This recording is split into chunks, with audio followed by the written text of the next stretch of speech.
The broadcast is now starting. All attendees are in listen-only mode. Good morning and good afternoon, everyone. My name is John Whittemore, and I'm the Managing Director for the Asian Healthcare Leaders Association. I would like to welcome you to today's webinar entitled Principle-Based Leadership for Today's Healthcare Industry, Core Principles, Modern Methods, hosted by the Wettrich Group, Haney Lauderman. To get things started, we just want to ask you 4 questions to help get to know who's joining us today. So by using the mouse on your computer, please select the appropriate questions for each, appropriate responses for each of the following questions. Okay, in what year were you born? 1925 to 44, 45 to 64, 65 to 80, 81, or later. Please go ahead and make your selection.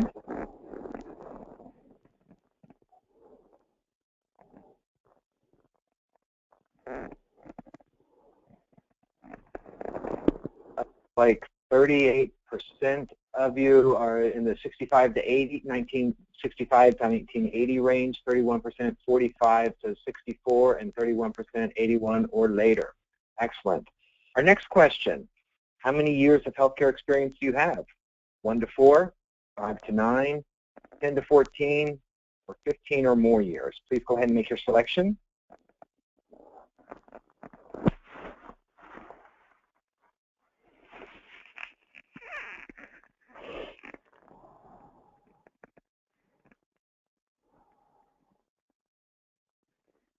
Excellent. 67% of you are 15 or more years. That's great. And then 20% 1 to 4, and 7% for the other 2 categories each. Excellent. Thank you. And then the next question. What is your current job position? Are you in the C-suite? Are you a senior executive? Are you mid-management? Or do you consider yourself an early careerist or a student? Please go ahead and make your selection.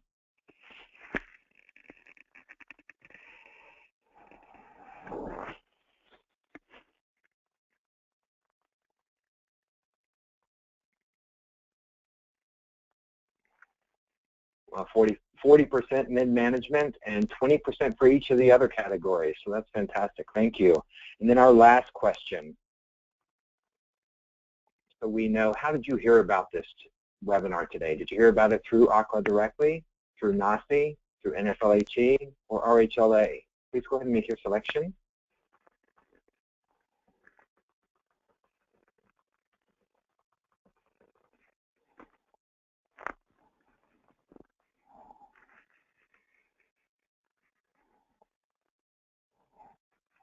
About 50% of you through ACLA, and then 33% NACI, and 13 NFLHE, and 7% RHLA. So that's great. Good spread there. Thank you very much for your help with that. We appreciate your help providing us your information. And just I wanted to let you know that we will be taking questions from our audience at the end of today's presentation. You can participate and ask questions online by typing those in your question box in the toolbar there. And submitting those throughout the presentation, but we will be asking those to the presenter at the end of the session. To introduce you to our presenter today, I would now like to welcome Michael Britton, the president of Haney Lauderman Wettrich Group. Thank you. Thank you, John. Certainly it's a pleasure, privilege, and an honor to be with everybody today. We certainly appreciate all y'all's participation. We feel we have a very informative presentation on principle-based leadership. Before I begin and before we turn this presentation over to our guest speaker, first I would like to introduce to you Mr. Jim Wettrich, who has made all of this possible. Jim is currently serves as the CEO of the Wettrich Group, LLC, and the Wettrich Group, SCO. Jim has 30 years of experience navigating the healthcare landscape, and Jim has also worked in a number of commercial capacities surrounding healthcare providers and suppliers, and has well been involved in numerous entrepreneur activities in the United States, Europe, and Latin America. The group's website is www.wettrichgroup.com, and the Wettrich Group SCO, which I am also a part of, conducts executive search, healthcare consulting, executive outplacement, and leadership development. Which brings me to our guest speaker today. Mr. Peter Velarde not only is a friend, but is also a strategic partner of the Wettrich Group. Peter was a Senior Vice President of Ameriprise Financial Advisors, which was formerly the American Express Financial Advisors Group. During his 25-plus career, he built top-performing organizations, which included a 5,000-person financial advisor network. Mr. Velarde is a graduate of Boston University School of Management, where Peter is also a certified financial planner. He is nationally recognized speakers on topics including how to achieve wealth and happiness, quantum leap business growth, your communications dilemma, building trust and credibility online, and cultivating new clients through automation. Peter brings a deep and wide experience across the globe. He is currently the founder and CEO of 2 high-growth and profitable startups at the Velarde Group and 5Path4 Advisors. He has participated in 10 different startups as a consultant, investor, advisor, and principal, with a collective valuation in excess of over $100 million. Please join me in welcoming Mr. Peter Velarde. Why, thank you very much, Michael, and thank you, John, and thank you to all the organizations participating today. It is really great to be here with you. I can tell you I've got a tremendous respect for the challenges and the opportunities today that face leaders in the healthcare industry, and combined with that, I also have a deep passion for leadership, which you will hopefully learn through today's presentation. And so it's really fun for me to be here with you, and hopefully for you to kind of combine those two today. So, and I also want to thank you all for being here today and taking the time out of your busy days to learn and to make a commitment to personal growth, because that's the decision you have made. And I want to thank Michael and thank the entire team there as well. They have a great organization, and happy to be a partner with them also. So we've got a lot of content today, and hopefully some spirited dialogue along with it at the end for the Q&A. But let me tee up what we hope to accomplish. I'll give you a little bit of background as to why I do what I do, and would also challenge you as I do that to think about why you do what you do, and you're going to see how powerful that is. Then we're going to explore some mind openers, what we know about a number of things, including leadership. We'll spend a bit of time on talent acquisition, what matters specifically. That is a very important area in terms of how do you attract top talent, and of that big game, what should probably matter most to you. Then we'll get into leadership, and we're going to go over what we call the big three, which are the big three accountabilities. But today we're going to focus deep on one of them, and I will give a little disclosure and transparency up front that there'll be a lot of today that you're hopefully going to want to know more about and go deeper on. I'm happy to do that and come back again, but we're going to go deep in one area, and you'll see why.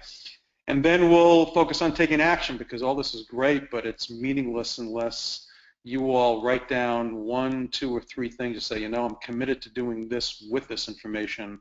So a big part of being a learner and a student of success is the application piece, and I'm really big on taking action. So we'll spend some time on some things you can do there.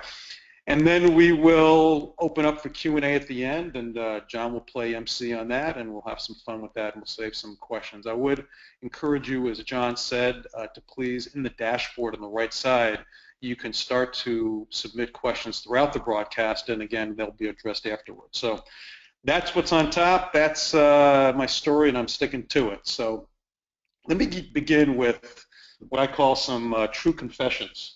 So I'll start with, first of all, I have been and always will be a student of success. I am totally fascinated with it, and I'm fascinated with successful organizations and people, and I'm particularly fascinated by the notion that how is it that under some of the same market conditions, same resources, same pool of talent, that some organizations are highly successful, some people are highly successful, and others aren't. And I'm always solving for what's that formula look like, and I'll kind of share some hints as to what I think it is. So that's my first confession. I've studied successful people since I was an infant, and continue to do so. It just fascinates me. Second is, I believe that I exist to make a difference, and you likely do as well. My orientation around that came from a realization when I was 1 year old, not that I recall much of this, but we were supposed to be on a plane flight from Columbus, Ohio, where I was born, to New York, where I'm from. And we were minutes away from boarding the plane when my dad made a last-minute decision to drive. And long story short, that plane they were supposed to be on collided mid-flight with another plane, and everybody died on both planes. And I think of that as I think about leadership and making a difference, because later I kind of realized what a gift just to be here. And what is my moral obligation to take that gift and do something important with it, and what is that? And it became clear to me that helping people lead themselves and others was one of those areas. So I hope I make a difference with a few of you today, and you can be the judge of that. I also, third, I really thrive on different. I really like different. I'm a contrarian in most every way, as an entrepreneur, as an investor. I really believe diversity is the right thing. I believe it's great business as well. Throughout my career, I've built a concept called Diversity Learning Labs, where I built diverse people that I recruited, and then with the intention to serve diverse markets, and that's frankly been a business strategy in almost everything that I've done. So I've been around the block a lot, and so all the benefits of inclusiveness and diversity and what that can do to lives and to businesses when done well. So I really thrive on that. And then lastly, my true passion really is leadership. I am turned on by the answer of the first thing of being a student of success. Frankly, what I found in a word, the difference maker, the game changer, frankly, in organizations and in people's lives is leadership, whether it's that of leading oneself or others or teams, as you'll see as time goes on. So those are some of the things that I would just fill in the blanks in terms of Michael's kind description of me that will help you understand kind of where I come from when we talk about these things.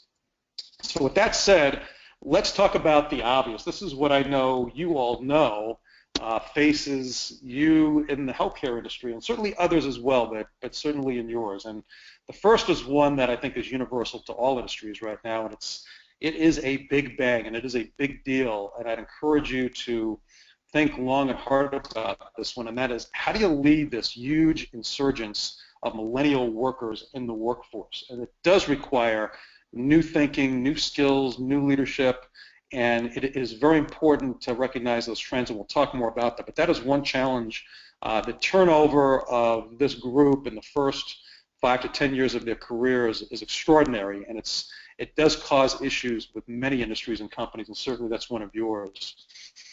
Another challenge you face, I know, and I spoke to this, is leading and influencing a culture of fairness and inclusiveness. The leadership there is not just about what you do to make sure you do have a culture of that, but also how do you influence your organization to understand what that really even means? And then how do you make sure that you build a culture that cultivates this within what you do? These are not easy things to do. The world is changing rapidly. There is an openness that did not ever exist before, or even 5 years ago. How do you harness the extraordinary talents of these diverse groups in order to make a contribution to what is necessary to grow the business? So that is for sure something of interest to you all. I know attracting and developing top talent has always been an issue, but is even more of an issue now, and you'll kind of see why. So that's a challenge. And then you always have, I know, the challenge of how do you lead change with the regulatory environment. You certainly don't lead in a vacuum. There's a macro environment around you, regulatory, political, that affects your decisions every single day.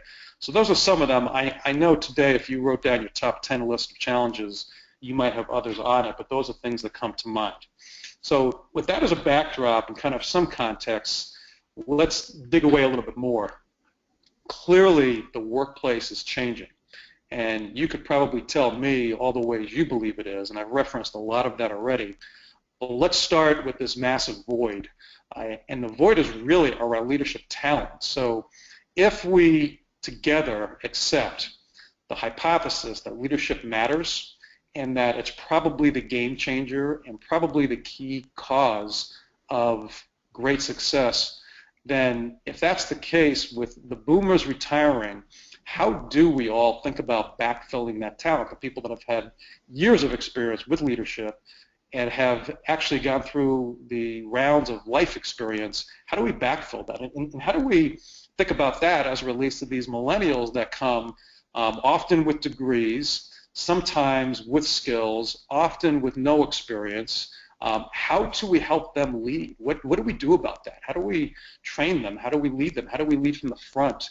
What do we do to build a culture that attracts and retains the top group to become the future leaders? How do we even position leadership with them as opposed to what they do and what they want? So it's really a massive issue in the industry, not unlike others. So that's kind of one big thing. And to drill down on that, the percentage of millennials in the workforce is growing rapidly. This is not a 20-year thing out. It's 36% today, but it'll be 62% by 2020. That looks like a big number, but that's only 5 years away. That's less than 5 years away. So this is the largest demographic group that we have, and it is growing. So think about your organizations that you lead, depending upon what your answer was to the poll question. Think about that organization shifting from whatever it is to looking somewhat like this. What do you do about that? What do we know about this group that can help? Well, we know a lot. We know, first of all, that this group generally is disengaged. In fact, not only this group, but employees today, if you look at a trend line, are more disengaged than ever. I know that's a challenge you face as leaders. How do we inspire people? How do we motivate them? How do we create the culture where they are engaged? The problem with this is twofold. One is most organizations have this predictable 10-80-10 thing happening, where 10% of the people on one end really struggle and just don't get it. And then you've got 10% on the other end that it's our job as leaders to get things out of their way. They get it, not only get it, but it's how do you really create the path for them to have more scope and to lead others. But then there's this 80% in the middle that are talented but somewhat stuck and disengaged, many of which could become some of our best leaders by far. And so what do we do about the group? And then the second, I guess, outcome of this problem is cost. Right now it costs $4.4 billion per day in lost productivity globally around the world due to employee disengagement. That's just big corporations. What does that mean to small business and to large businesses? A major challenge of leadership. And let's be honest, this group also has very low attention span. So what does that mean? I mean, that brings together a whole set of issues of, okay, if these are our future leaders, they don't have attention span, will the leadership development, for example, that's worked in the past work today, when we have people in rooms for hours and hours of us telling them all the wisdom that we want them to learn, is that going to work? Or does it require some new methods of communication and new ways of talking to this group so they become the future leaders of tomorrow?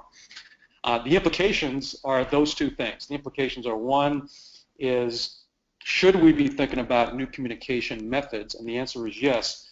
Things like media, videos. This is the YouTube culture. This is not the sit down in a room and lecture culture. They will tune us out within literally 3 minutes. So how we communicate, how we talk about even a leadership career path and what's in it for them and what they need to do to prepare for it is different. How we attract these people to the organization is different. And the second thing that is often missed is creating culture. How do we create a unique culture to retain this group? And what do they want? And this was recently through a former firm that I was a senior guy at American Express. This is through their open network. This is what studies show this group wants in a culture. They want connectiveness. They want a connective social atmosphere. They want effective communications. Just what I was saying. And effective to them is not necessarily what was effective to us. They're very big on values, making sure that they are someplace where their values align. Well, what are their values? What are your values? They want transparency, very important. Leadership, they want challenge, they want flexibility, and they want to have fun. So the cultures that you may not have, part of what I'd like you to look at this list and say, you know, how does that compare to our culture in XYZ company or organization or association as this new group starts to, in some ways, infiltrate themselves and incorporate themselves in your culture. So that's a little bit about this big wave. And I always start with this because you've read about it, you hear about it, but there's some significant implications in terms of how you communicate and the culture that you build, whether it's consciously or unconsciously. So with that, let's move on to, okay, what do we know actually about leadership if we know that about this group? And here's probably the biggest headline of the day. And that is, in all my studies, the organizations that get this simply are better, faster, and more productive. And that is that everybody actually is a leader. It is not a title. It is inherent in any role in any organization. Now that's a pretty bold, kind of powerful statement. So what do I mean by that? What does that mean? Well, the first thing I mean is what's called the law of influence. If we accept that the things that we do over time are generally observable by others, and the things we generally observe in others affects what we think about and do, then you can draw a very clear conclusion that we were all going around influencing each other all day long. So we lead ourselves constantly because we're always trying to influence ourselves. If we believe leadership equals positive influence and influencing behavior, then we all lead one another whether we are conscious of it, whether we realize it, or whether we're any good at it.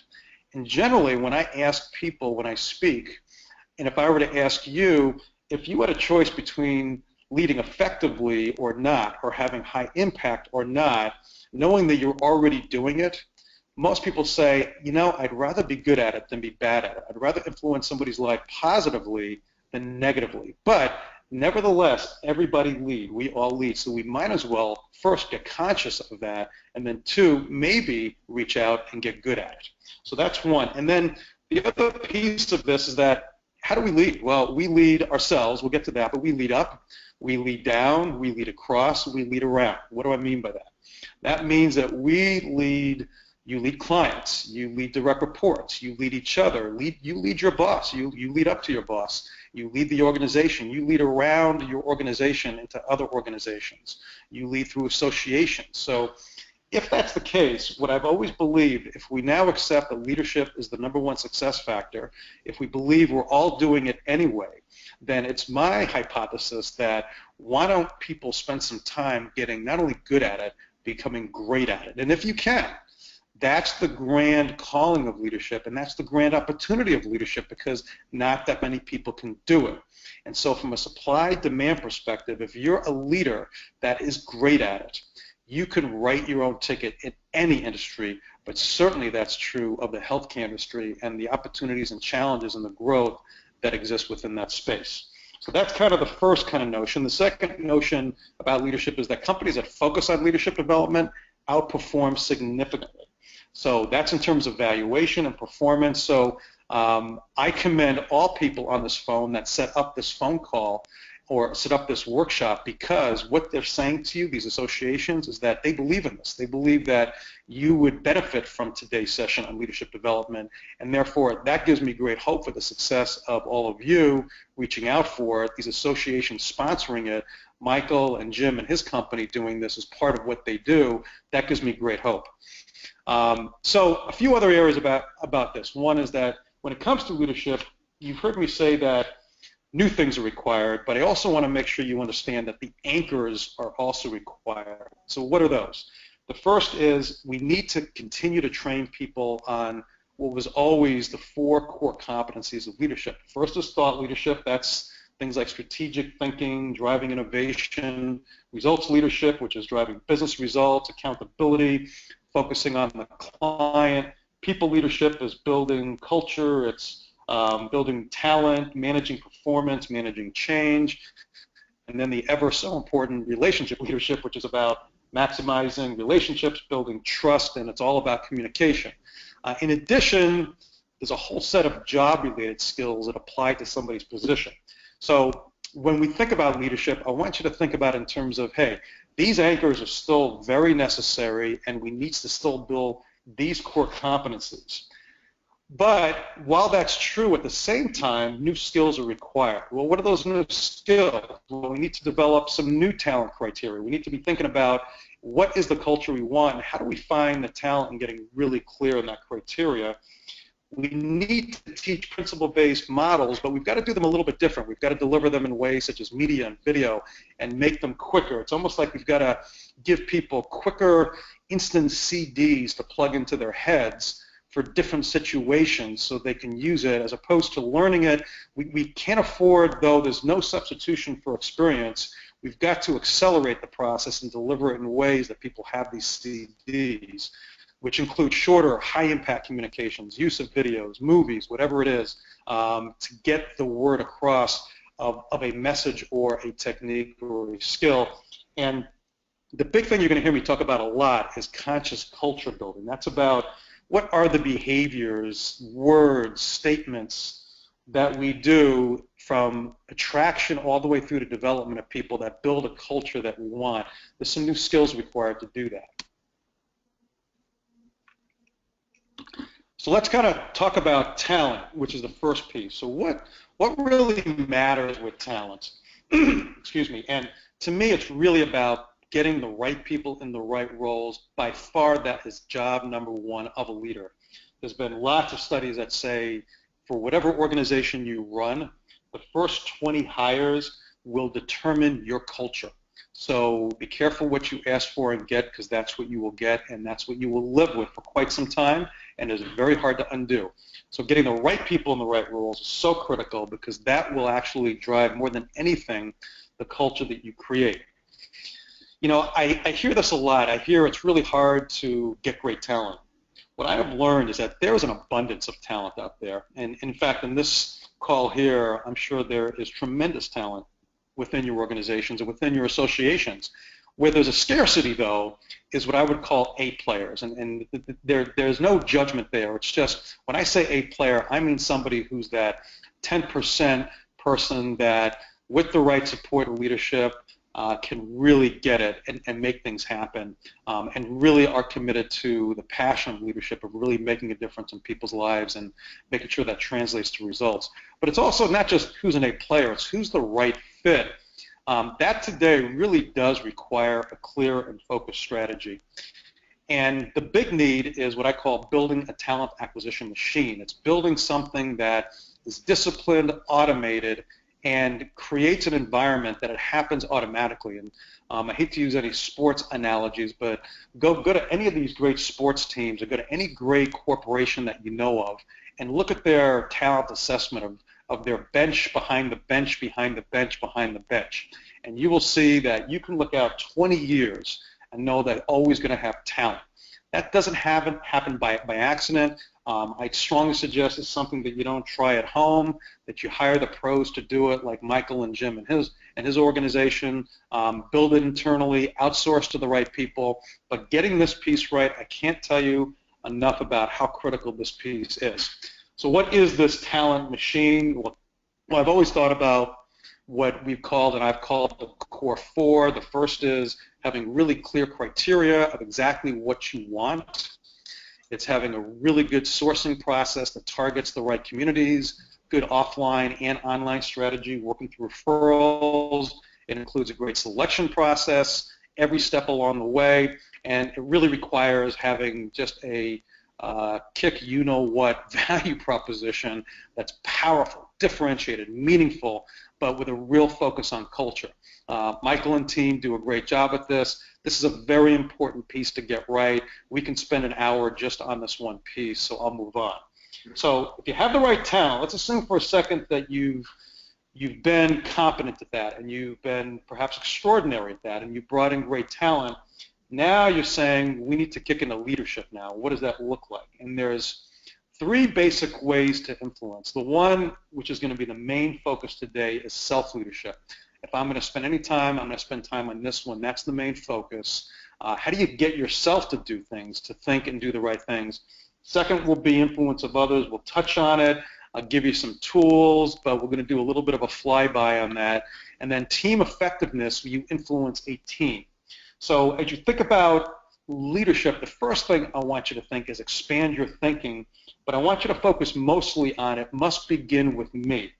And the greatest example I think about is for those of you that travel, and I know you all do, when you fly, you know that they say in the event of something happening that requires perhaps some leadership or a lifeboat drill, and those airbags come down, if you recall, they say the first person to put it on is yourself.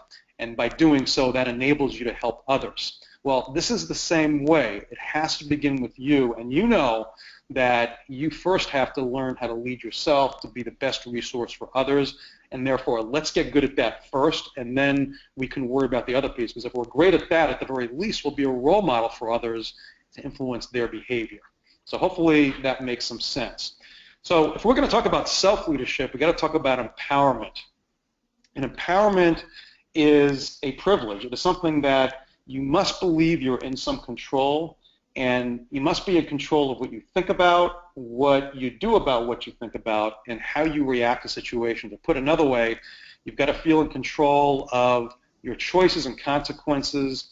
You've got to be, it's really about taking action in the presence of fear and emotions, which we'll talk about, and it really comes with a degree of personal responsibility to impact the decisions of others in the organization. So if you say, I want to lead, then you say, well, it's got to start with me, and if it's going to start with me, I first need to feel like I'm in control and feel empowered so that I can do something with this and understand consequences. So that's where it has to begin.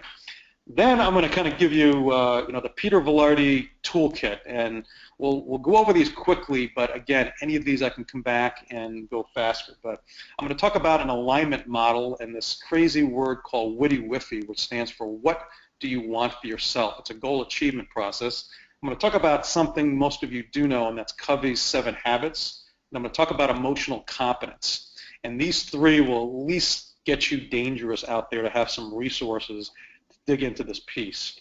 So let's start with kind of this alignment model, and you'll see this a lot in the future should anybody engage me for anything. But this is a really, again, we could spend an hour on this.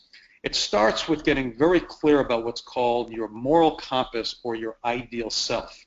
And this is getting very clear on principles are things that we discover. We can't choose them. They're things like gravity. But over like life, we discover them, like I just gave you one, the law of influence. Values are things that we choose, and what we value today may be different than what we value down the road, or we valued when we were a freshman in college. And our beliefs stem from our values and principles. So all that basically forms who we want to be. If you think about it from a movie perspective, it's the movie of who you want to be. And then from there it goes to goals, which is that then from there determines what you want, your purpose, your goals, your wants. I'm going to call that your WIDI-WIFI, what do you want for yourself. And then your behaviors are things that we think about, the emotions we display, and our actions. So it's basically the real self is what everybody else sees. So what self-leadership is all about, it's first getting really clear on this foundation, and it's figuring out what you want and what you must do to get it, and then it's being self-aware enough to be aware of what the real movie is out there versus this. And every day asking yourself, is what I'm thinking, doing, and emoting aligned with this? And I think you all know the answer to this, but what happens when you're aligned? Well, you're effective, you're in the zone, you're happy, you're able to do things you can't believe you can do. What happens when you're out of alignment? You are just the opposite. You're kind of really not effective, you're kind of in a phase or a gaze or a daze, you might be depressed, you know you're not really effective, and so part of the game of self-leadership is just understanding this and asking those questions. The WIDI-WIFI process, which I use with people and with organizations, and I've built cultures around this, is basically 5 profoundly simple steps. It's having a goal, having a plan, working your plan, controlling direction, and throwing off discouragement. And this process sounds very simple, but by doing it, you dramatically stack the odds of success. And what happens when you do this right is that doing a great WIDI-WIFI meeting with somebody or having things a part of your culture, the first thing we would do is have a values exercise, And incidentally, if you want any of these tools that I'm sharing with you, you can either get me at peter@velardigroup.com, or you can go to my website, velardigroup.com, and you can get any of these things. But there's a values exercise that I would get to know your values, and then we would walk through what are your personal goals, business goals, self-development goals for a given year, and what are the key activities you must do to achieve those. And then we would take these and put them into what's called a model calendar that says, if I just plug these into my calendar and just come in every day and do those things, I'll likely achieve these goals that are consistent with my values and aligned with principles I've discovered. So that's, in a nutshell, a process that you can get started on to help you become more effective. Another great resource is Dr. Stephen Covey, The 7 Habits of Highly Effective People. I've got my whole family reading this book now, a couple of them for the second time. If there's any, Bible of one thing you can go to be more effective as a human being, this would be it. I'm not going to go through these with you today because we don't have time. I'm just going to tell you, I'll use one example. Even the first habit of being proactive. You see reactive behavior all the time in the workplace, and I do too. And so this one is about understanding that when something happens, we can't always choose the outcomes, but we can choose how we react to things and ask ourselves, well, given this event of X, what are my choices and how do those choices shake out in terms of alignment?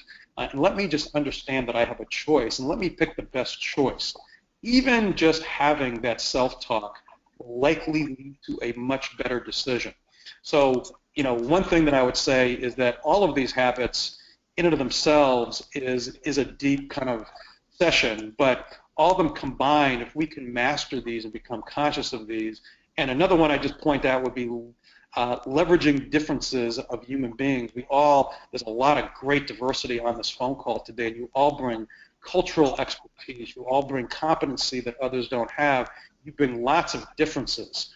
Leveraging those to complement weaknesses and strengths we all have, that's powerful, and I've seen that work. So how can you really harness that and influence your organization to do that? So this would be another great resource. Another great concept is emotional competence, and this is, again, a big part of what do you do when faced with a situation that involves fear and emotions. And fear and emotions permeate pretty much everything that we do. So a great question I ask people is, what would you have done today or yesterday if you had no fear? And so what emotional competence is not about is trying not to feel all of the emotions. We're built and we're meant to feel the full spectrum of emotions, and some of us do that every day. But it's about what you do about it. So when you're faced with these things, can you get yourself to take action, and can you make aligned decisions? That's what emotional competence is all about. So there's a game that I'm going to play right now with you that may end up being the most powerful game that you ever play, depending upon your sports history. But it's called the freeze game, and I would encourage you to do it often. I tell people, put a drop of nail polish on your watch, put like a rubber band around your finger, or put a drop of something on your phone that when you look at it tells you to play it. But throughout the day, this will change your life. If you just keep saying to yourself, let me stop what I'm doing, let me write down what I'm saying to myself, let me write down the feeling that I have right now, what I am doing, and then look at that and ask myself, is that the right choice? Is that aligned with my values, with principles? Should I make a different choice? What I've found is people that actually play this game often are emotionally more competent, do make better decisions, do self-lead better, and do prepare themselves to be a better resource to lead others. So that's emotional competence. Let's move on. So again, we can spend a lot of time on self-leadership, but the influence of others is probably where you thought this was all going today. So I want to give you some tools on that. One tool I'll give you is a book called Developing the Leader Within You. This is just such a great, timeless book on leadership by John Maxwell, and it talks about your influence. And our goal together is to through work together or work on your own, gets you to what's called personhood, which is people follow you because of who you are, what you represent. The step before that is because of what you've done for them. It starts with position power and moves through the ranks. So really we start out in a position and have influence because of our job description. Then we build relationships and people follow us because they want to. Then we actually help them get results, and you get results for the organization. You become a top performing organization. You've seen this. Somebody joined your organization and you already have influence because of what you've done. But then when you start developing them and when you do things for them and start changing their lives, you have even more influence. And then there's just this choice few people, and not many of us reach this place of personhood where people just follow you because of who you are. That should be your objective, and that is not something that happens overnight. It happens over time through experience, but being conscious of it can help move it along faster. There's also a formula, and I'm not going to go over these, but I do want to just kind of tell you that there is actually a bunch of CDs that I can teach you that help you to influence others' behavior. It starts with the alignment model that we went through. There is a process called a Witty-Whiffy process. The alignment model gets at why people do things. It gets at their values, their principles. The Witty-Whiffy gets at what you want to do and what you must do to get it. There's a concept called situational leadership that was developed originally by Ohio State, which is all about how you choose to lead given the readiness of the follower against a specific task. That is all about to what degree do you demonstrate high or low relationship, and to what degree do you demonstrate high or low task, and it's per the situation. Knowing that helps you lead people much faster, become what's called R4, which is high in motivation and high in skill. There is a model of how to do that, and we can teach you. There is a model called emotional competence. The better you get at that, there's a book by Daniel Goleman that talks about 80% of success is emotional competence, 20% is IQ. That's really about getting yourself to take action. There's something called the whole message model, which is how you communicate a whole message that enables all of this to happen. And then there's the daily grind of the focus of what's called vital statistics and managing people's activity that supports all of that. So I just throw this out to let you know that there are CDs out there that you can learn, you can teach, and today teach in modern ways. Lastly, team effectiveness. This is probably the best tool that I can give you as a diagnosis of how are we doing as a team. You know what it feels like when you've got everybody rowing in the same direction and on the same page. Magic really happens. And you also know when there's what's called pinch points and things just aren't working right, there's conflict, etc. And so the key ingredients that great teams have and share is first, they're aware of their environment. They know what's going on inside of them. There's a clear vision that becomes the rubber band pulling people across the raging river. The shared goal, responsibility of accomplishing those goals. This is the biggest pinch point that I find. If they have all the rest, often teams just do not have clarity around roles and responsibilities and how each supports the other. Or there's a breakdown in processes. There's not the right systems in place to make results become predictable, automation, and to make sure that if anybody makes a bet on you, that there's a very high chance of it happening.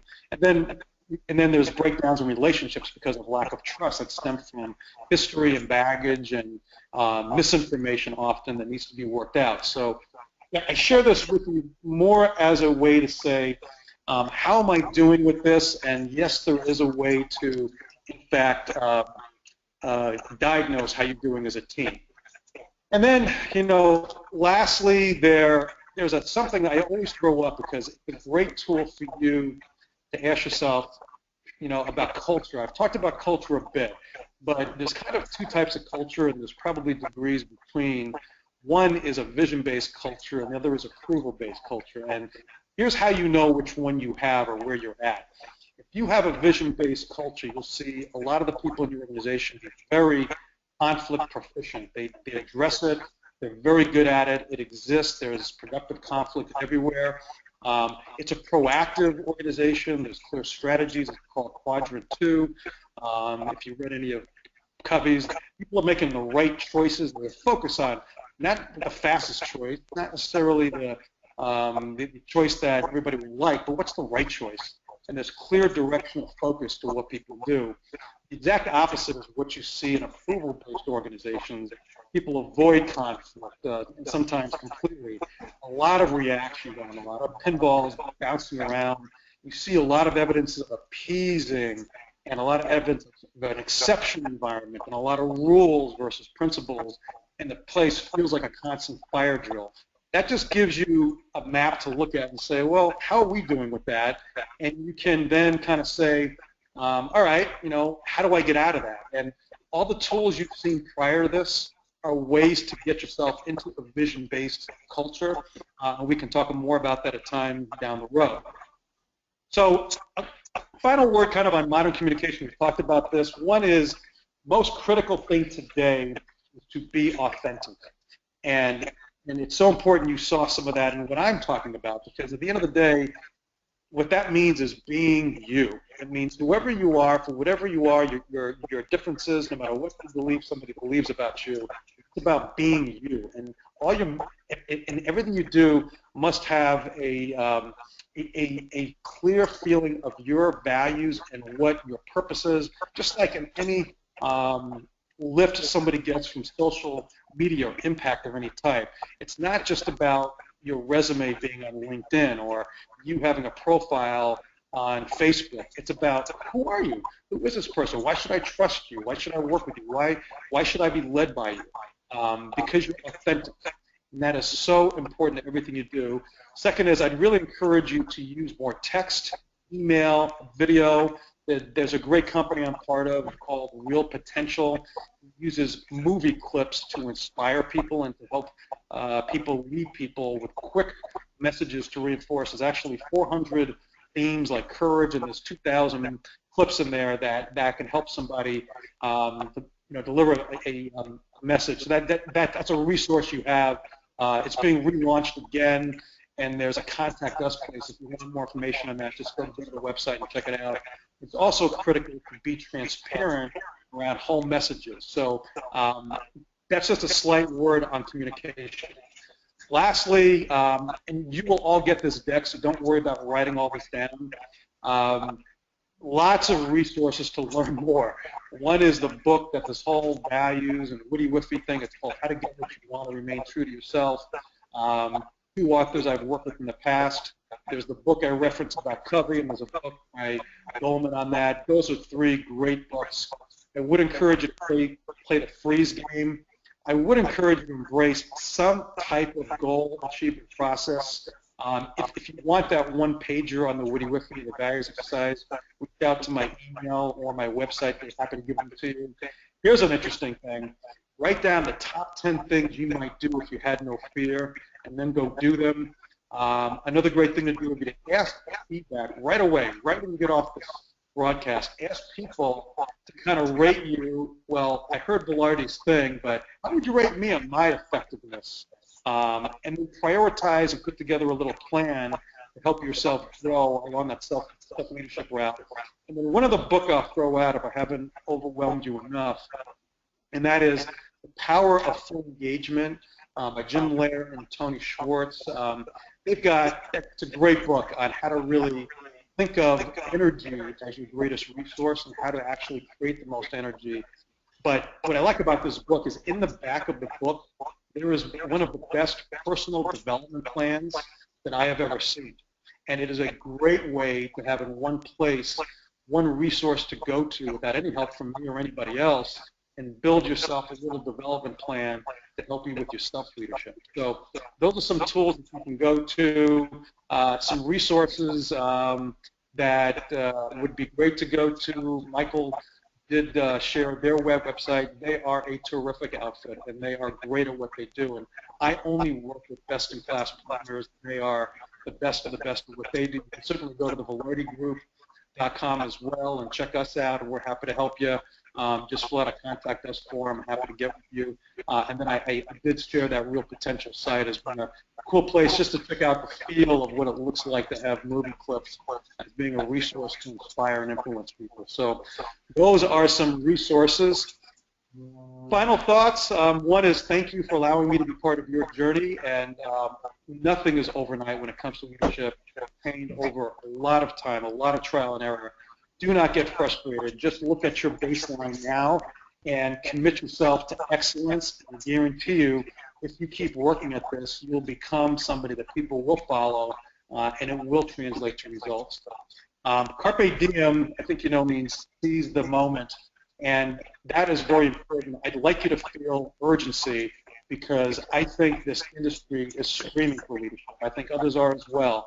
But this industry needs people to step up and to develop the next wave of leadership coming in and do it in different ways, and for you to step up and lead inclusiveness and lead what's necessary for organizations to win. And I think those of you who embrace challenge and actually say to yourself, I am going to be the best. What's it going to take? And take out the knowledge to do it and be a student of success. Will achieve great things, but also you will change lives. Lastly, on the plains of hesitation are the bones of those who fail to act. So the greatest tragedy would be from a session like this that you do nothing with it. I don't care what you do, just write down something and do it. Even if it's just playing the freeze game 4 or 5 times a day, and just see what you observe and what you feel and what you do, and knowing you probably have more control over what you do than you think. And then lastly, continuously ask yourself, what would I do if I had no fear? So those would be some thoughts. You see my website and my email on the thank you page. I want to thank everybody again for the invite to be here with you. Thank you for your interest in being in the broadcast. And with that, I'll turn things back to John for any Q&A that might exist. This is John Whittemore. Thank you, Peter, for that great presentation. As he said, we are now going to move to some dialogue and Q&A. And so we'll turn to some online questions from our audience. Again, if you have some questions posed, please submit those through the question box on your webinar toolbar. And just real quickly, Peter, we're getting some feedback from your phone right now, so it actually just got a little bit better, so hopefully that may have cleared it up. Okay, first question that we have here is, what are the impacts of poor and effective leadership? That's a great question, John. I'd say they're threefold. One is business results, especially productivity and especially retention would be one impact of good or bad. The second would be on your culture, which is more measured over time and harder to undo. And then the third would be lives. I think leadership affects lives in grand ways, one way or the other. And we can learn as much from poor leadership, incidentally, as strong leadership. And so both are gifts. As long as we're observant, it's just as useful to learn what to do as it is what not to do. So don't fret if you haven't had the leadership that you want. Just take responsibility, be accountable to take that and learn from it, and not replicate the poor leadership, and to learn what the others, because it will affect lives, it will affect results, and it will affect the culture. Excellent. We have another question. How should today's leaders deal with multiple priorities and time management to quote unquote get it all done? That's a great one, and boy, isn't that a challenge of all of us, especially in this information age of what we see that comes to us just through our smartphones alone as a distraction. So what do you do about that? And what I coach people to do is to first get very clear on your values and your witty-whiffy. Start with self-awareness, because if you're really clear on who you are and what you want, and if you're really clear on what you need to do to achieve your goals, your what I call the I must do activities, then those things get put into your calendar. And what that allows you to do as far as time management, which is a misnomer because we all have the same amount of time, it's really self-management. It allows you to self-lead better, which is to focus first on prioritizing the big rocks, then the medium rocks, and then the small rocks, and then the sand, and then the water. So usually the best way to self-lead is to impose structure. And it's hard to do because people think, well, I can't be spontaneous if I do it. But there's a saying that says entrepreneurs self-impose structure, corporations impose structure, and they're both right, because at the end of the day, without systems, and the best self-leadership system to get it all done is to know what to say no to because it isn't consistent with values, what to say yes to because it is and it's consistent with what's in your work week. And then it's just an issue of getting up and going to work and looking at your week and saying, okay, this is my workout time, this is my connection time, this is my do this project time, this is my phone time, this is my return email time, this is my return text time. So all of that can be built in to get it all done. And one other thing that I encourage people to do if you're totally out of control is to journal 1 week of your life and write down everything that you do in 15-minute intervals. It'll be miserable when you do it, but it'll be hugely awakening after you do it, and you will see how much time you spend wasting time compared to having a little bit of structure and prioritizing the time and saying no. You can also use technology to help you as opposed to hurt you. I use, for example, a great app called Evernote. I take all my notes on it. It syncs with my phone.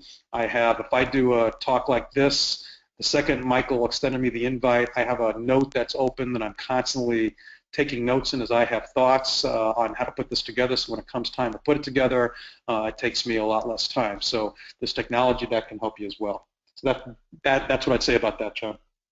Excellent, thanks. We have several more questions. One is, how has the consolidation of hospitals and systems impacted leadership from your perspective? I think it's a big deal. I think with consolidation of any organizations, the impact of leadership is, first of all, change.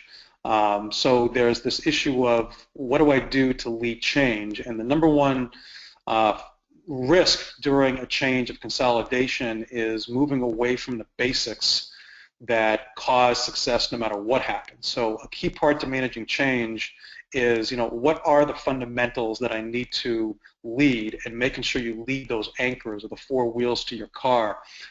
So during a consolidation, there's a lot of emotions. Will I have a position? Will I not have a position? Will my people have positions? What does it mean to me? I think more than anything during consolidation or a change, especially in the healthcare industry, leadership is even more required, and you will become more visible, excuse me, if you do it better than others. And the big three success tips I give you: one is focus on the basics, why you lead the change. Two is over-communicate as opposed to under-communicate, the what, the why, what it means to people. And three is to be transparent. Don't shy away from conflict. So tell people what's going on, why it's going on, what it means to them. But lastly, and probably, I don't know if this is fourth, but most importantly, make sure people understand that during changes like consolidations, that they are totally empowered to control their own destiny, that they'll be faced with a set of choices no matter what, and that they should be really conscious of what they think about and what they do about what they think about, because usually what happens during change is people feel out of control. So your job when you lead consolidation or a change, or you're part of it, is to first get yourself in control, and then to get others in control, to understand they'll be faced with choices, they'll need to think through what they are, but meanwhile back at the ranch, your best position will be if you're driving great results, because leadership must translate to results. So let's stay with the basics, let's drive the fundamentals no matter what happens while we go through consolidation. So I think that there's a huge impact on leadership, and this is the time when you really see differentiation. We have one more question, and we have like a minute left. So what is the most difficult part of being a leader? Wow. I want to say everything for the short answer, but to me the hardest part, I think, is to find the balance of task orientation and relationship orientation, and knowing when to increase one and or drop the other. I think we're always challenged by, gosh, do I do this by just building a really strong relationship? Do I do it by being a taskmaster and delivering a tough message? It's kind of that tough love versus soft. I think one of the hardest thing is that applied to ourselves, but that also applied to others. Hope that answered the question. Perfect. And actually, I have one more question, and it's everyone is tempted by procrastination. Can you tell us one of your favorite skills for working on proactivity? Excuse me, let me read this again. Can you tell us some of your favorite tools to develop your own proactivity or the proactivity of your team? Yes, I use the Tony Robbins, Ben Franklin, where you need to gain leverage on yourself to get yourself to actually make a change and create urgency. And so I'll state it through an example. I had tried to stop biting my nails for years, and I never did until I wrote down on one side, here's all the really bad things that will happen if I don't stop. Things like you get sick more often, there's bacteria under your nails. If you're sick more often, I'm going to miss work. It's going to affect my income. It's going to affect my relationships. It's going to affect my job. I could lose my job. I'll then become really depressed. I'll become a drug addict, an alcoholic, and then I'm going to have to go through rehab. I'm going to lose my family. I'm going to lose everything. I made it sound like, in my own mind, if I don't stop doing that, my life is ruined. On the other hand, if I do this, the positive things that'll happen is I can tell people a story of how I overcame it. I can teach people how I did it so I can help them. I'll be a better leader of others because I'll have a great success story of how I did it, and I'm going to tell the world about it so they'll hold me accountable, and I might enjoy a manicure and other things as opposed to the disgustingness of doing that. Long story short, when I was about 32, I finally stopped. And all those things did happen. I mean, it's become a story that I weave into what I do, and I procrastinated on doing that all day long. So that would be one technique that might work for you. Excellent. Thank you. This has been a wonderful and very informative session. On behalf of the Asian Healthcare Leaders Association, I would like to thank you again, Peter, for sharing your expertise with us today. And we also want to thank Jim Wettrich and Michael Britton and the Wettrich Group and Haney Louderman for sponsoring and helping arrange this program. I also want to thank all of you who listened in and participated in the discussion today. Thank you for joining us. And with that, I hope that you have a good rest of the day and hope that you will soon be joining us for other ACLA webinars or other ACLA programs or activities. Have a good day, everyone. Thanks again. Thank you, John. Thank you, everybody. Thank you, Peter. Bye-bye.